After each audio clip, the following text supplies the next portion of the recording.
Hi all, this is Paras. Namaste to all of you. So, on the occasion of World International Women's Day, I love to share with you 8 powerful women in the field of coaching who have been doing their work inspiring people locally and globally. Yes, 8 powerful faces. So in this video, I'm going to talk to them, want to hear their stories, want to hear their success, want to hear their dreams, and also the strengths, what took them from just not inspiring self, but transforming communities at their own capacity. So are you interested to know and learn more about them? Yes, let's go for it. Carole Davidson. Carole is a very experienced coach and business mentor and also supervises coaches. She has traveled the world seeking to explore and understand different cultures, including driving through the Middle East and Europe to the UK in a mini car with her husband and dog. She has worked as an HR director in international organizations across finance, professional services, retail, transportation, and the public sector, coaching all levels from CEO to graduates, with a particular focus on building knowledge and improved leadership techniques. As a business coach mentor for millennials, she develops their vision to start their own successful business, or equally to succeed as an entrepreneur within their organization. Several have won national awards for their innovative products and continuous growth. Regularly coaching and supervising in the public sector, Carole seeks to find the hidden potential in individuals that inspires personal growth and benefits the organization, and allows her to creatively challenge and stretch clients. So let's meet Carole today and know more about her success stories on the occasion of International Women's Day. Hi Carole, namaste to you, and thank you so much for being here, and also happy International Women's Day. How do you feel about yourself today? I feel that I've achieved a lot in my lifetime, and to recognise that we now have an International Women's Day is a great inspiration for women. And it's a beautiful sunny day here today, so lovely weather here in the UK this morning after all the storms. Wonderful. So Carole, tell me your story. Who inspired you? Who inspired me was a director many years ago, who I didn't know very well, but my immediate boss, became very seriously ill and left work. And the director inspired me to step up to a very big promotion, which I had various serious doubts about, but he really encouraged me to step up. He gave me confidence, my own ability. He encouraged me. He made me take management development training, and he was just so inspirational in believing in potential that I didn't believe I had myself. So it was his encouragement and insistence that I could do the job, that his belief in me made me achieve it. So that was a great inspiration in my early career as a young sort of woman coming into sort of junior management. And I also know that today you're an international trainer, you're a coach, you're a coach supervisor, you're a mentor. So having so many accreditations and inspiring so many people, how do you feel about working with men and women from different countries and cultures? I think it just gives you a unique insight into how people operate in a different culture. And I just find it so interesting to understand the values and beliefs of other people, and to look for a commonality amongst everybody that we all share, that can enable the world to be a better place, really. So it's that keen interest in just exploring those cultures and values and beliefs. Thank you. And just curious to check, I still remember because you've been my mentor, you've been my coach in my journey as well in my life. So I'm just wondering and checking with you, as a woman leader, what is the biggest barrier you have faced? Um, it's really getting everybody to understand that you're playing an equal role. But recognising that women also have to balance work and family life. So there's a huge task there, and I think that the biggest barrier is being assessed sometimes purely by men, and them making a judgment on what they see as required leadership skills, not understanding that a woman can bring a different insight, different abilities. So that barrier for me was working with a senior management team and a board, all of whom were male. I was the only female. So constantly, daily coming up against being pushed back, not my voice not being heard. That was my biggest barrier. That's a very interesting to learn about, working with men and you being the alone woman, and it's pretty different on the leadership way, because again there is a difference in the role, the way people look at the role as a leader. So just curious to check, what traits do you think a woman leader needs to display to achieve their goals today?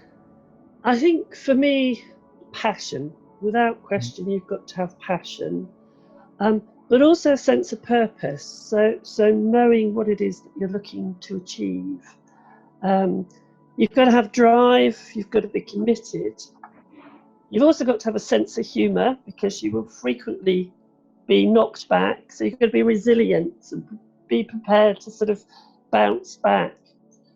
But also, I think most important is just having an understanding of what emotional intelligence is, and trying to display that there are skills that you can use as a woman that can help everybody in recognising their potential.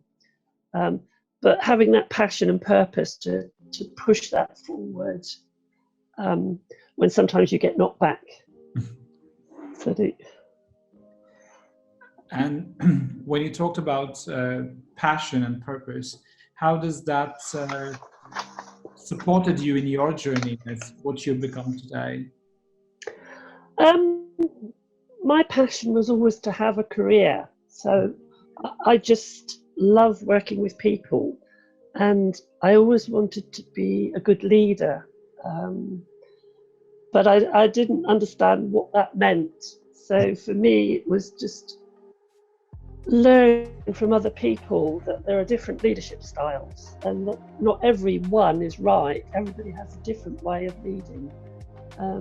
So learning to recognise that you need to adapt sometimes to meet everybody's needs. But that can be quite hard sometimes as a woman, because they expect you to be as determined and direct as them sometimes. As the male board I had were very directive, and created lots of problems. So trying to influence them to change their outlook was very difficult. But I did it sort of step by step, slowly. And I've learned from my mother about being caring and loving to your people. So just curious to check about caring for your employees and being a tough love to your employees. What is your take on that, on the leadership role? I think for me, sometimes there is tough love, but I think the most common thing that everybody needs to show is respect for everybody. So I think if you can demonstrate, no matter what is happening around you, that you have respect for everybody's difference, and in that way you can look at everybody's traits, but respect them for what they are. Wow, that's so insightful about when you say respect as a value is so important across the globe. I mean, the way one connects with respect and tough love is just making sure that there is equal respect with everybody as we are working in different people, different levels of people in the organization. So, what is your secret of productivity as an entrepreneur? Well, the lessons I've learned is that you have to do it step by step. So in order to be productive, you need to just take small steps at a time. So set yourself very small tasks, but be flexible with your hours. So sometimes you might need to work different hours, long days. But if you do have to work long days, think about rewarding yourself when you achieve your targets and your goals. Just very small rewards give you that incentive. But to be very flexible in how you work the hours, that it's a 7-day week. So some weeks it could be 24/7, but the next week, make sure you give yourself some time back. So I think it's balancing your hours, which will give you the energy to have the productivity, because otherwise you just become too tired. And I've learned from previous careers that if you're working 60 or 70 hours every week, you're not at your best. So you have to learn to take small steps. And that way you'll find yourself to be more productive. Wonderful.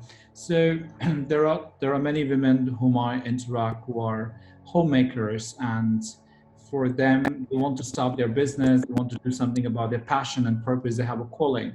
And they get stuck a lot with this critical voice in their head of being productive as a woman rather than being productive as the role of whatever you want to do in your life. So, what is your say to them? What is that you would like to? What is your take on that, maybe?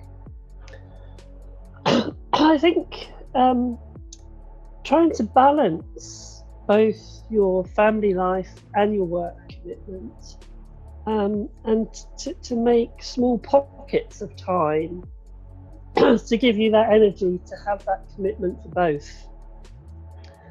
Because it is very difficult sometimes when you're working flat out for very long hours to also ensure that your family life takes, the same role as well. And it's easy to sort of step back from that sometimes. So to recognise that you've got to take time out for both work and family, and look for that balance that you can enable that to happen in both aspects, really. And how do you see that happening with the millennials today when it comes to gender equality, when it comes to feminism, when it comes to being masculine more? So, how do you see the trend moving in millennials today when it comes to women empowerment? I think actually in the millennial world today that there is a lot greater recognition that everybody has a contribution to play. I think social media has played a huge part in that, in allowing women's voices to be heard and recognised. So I do believe that there's a new wave of people coming forward that work very effectively as teams, no matter who's in the team, no matter where it is across the world. And it's great to see that there is a great sense of purpose amongst them that drives their ambitions. So I think the barriers are being broken down bit by bit. And I think it's their enthusiasm and passion that helps that. And I think sometimes, senior managers try to knock it back because they want to do it their way. But I think, you have to let people be heard and encourage them to express their thoughts. And I think that's something that the millennials are doing well. So that's my take on it at the moment. Yeah, absolutely. I think is what I again come back to, is the respect is pretty much in the millennials as a value being there. So there is no gender biases when it comes to picking up a role to work. Um, so my final question to you, Carole, is what is the message that you want to give it to all the women who are in search of their purpose, to make meaning to their existence, but just not playing the social and family pressure that they have to play a role, versus to find their passion and purpose. So, what is your thoughts or message to them who are watching you? And I'm sure they would be all inspired to learn more from you. So, what would you like to share to them? And that could be at any age they would like to start, maybe 30, 40, 50, 60. You're never too old to start. So even entrepreneurs nowadays, I've worked with women in the 50s and 60s that are, for the first time, following their passion to start their own business. So for me, it's recognizing that sometimes you have the potential and the skills that for a period of time, for whatever reason, are dominant in other areas, and you have to take a back role. But soon there will be a place for you to step up to. And I would encourage you to explore the skills that perhaps you don't even recognize you have yourself, and that you have a unique contribution to add to the world in the workplace and the world as a whole. Don't be afraid to step up. There will be times when you're knocked back, but you just need that bit of resilience to bounce back, and you'll find that people will recognize your contribution in time. But it just takes a bit of knocking away, chipping away to make your voice heard, but that you should be valued for your contribution to the workplace and the world. That's so insightful and so meditative for me when I'm listening to this, and I'm just coming back to a message that is to respect your own self. Is what I'm learning from you. Is every woman, if she respects not only to the world but also to herself, that she exists and she can do magic. If she wants to do anything, it's possible in this world. And just taking that leap of faith and being courageous is what I learned from you. Yeah. It's such a wonderful time, Carole. I know you have told me there's a timeline for our meeting and you're busy. But if people have to reach you, how they can reach you, how they can connect to you? Either through Skype, Carole Davidson Coaching, or online through carole.davidson@virgin.net, which gives all my details. But yeah, happy to talk to whoever, whenever. Absolutely, yes. And personally, I would like to thank you for making it up for this session. And yes, 8 powerful women that I felt so inspired. And thank you for inspiring people at your best capacity and creating a difference in the world today. So, Carole, I wish you again happy International Women's Day to you. Mm-hmm. And thank you so much for being here, and have a great evening. Yep, it was a pleasure. Thank you very much. Thank you. Namaste to you. Namaste.